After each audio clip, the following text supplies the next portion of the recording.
一天到那18元，我让给你发。那鸡吃的跟狗吃的也不一样呀。那吃饱了行，和那后面一样不一样？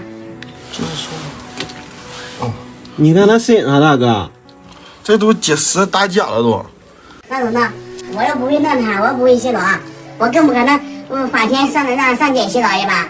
眼前这个又破又脏的角落里，一条粗重生锈的铁链死死拴着一只棕色的小卷毛狗，它的身上早就看不出原本的毛色了，泥巴和鸡粪全糊在一起，结成了一层硬邦邦臭烘烘的后壳，压得它连站直都费劲。一有生人靠近，它就像疯了一样呲着牙拼命的狂吠，看起来特别凶。但这真的不是什么天生的恶犬，它只是一个长期挨打没人心疼的毛孩子。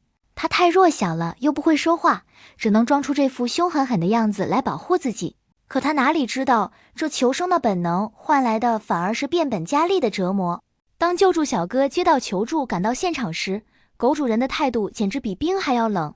原来因为和鸡关在一起，狗狗偶尔会惊到鸡群，这主人就把气全撒在小狗身上，甚至大言不惭地炫耀，说自己一天能揍这只狗18遍。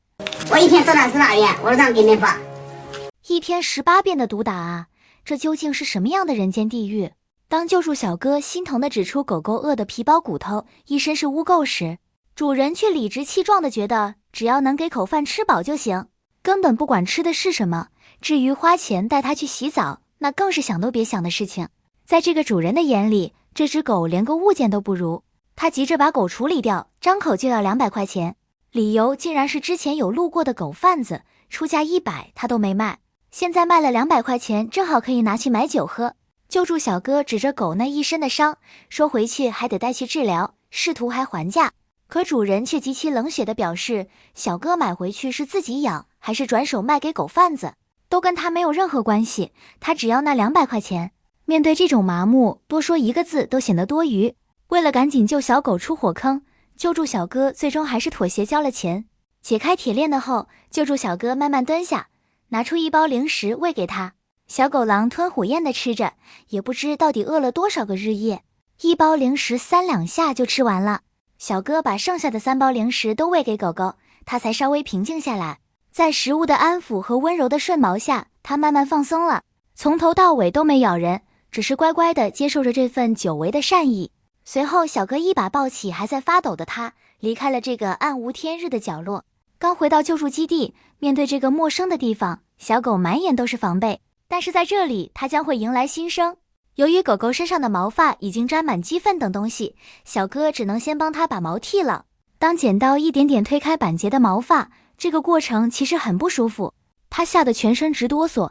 可即使这么害怕，它也乖巧得让人心碎，只是小声呜咽着，从来没想过要去伤害救助小哥。沉重的铠甲一脱，底下的真相全露出来了，瘦的只剩一把骨头，满身的皮肤病和旧伤疤。救助小哥红着眼，赶紧给他套上一件干净保暖的小毛衣。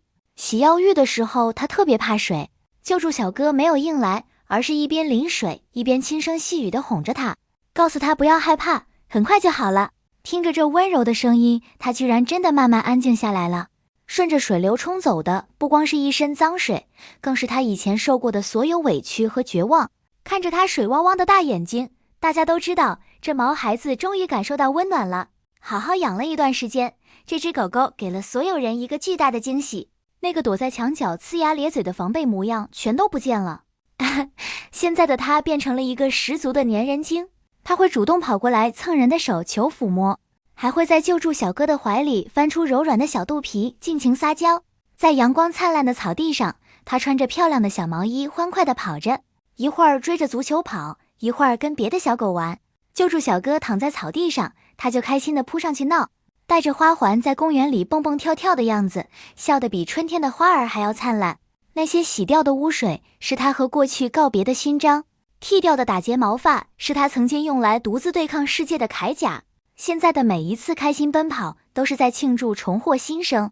看着他现在的笑脸，再想想当初铁链下的惨状，真的让人心里五味杂陈。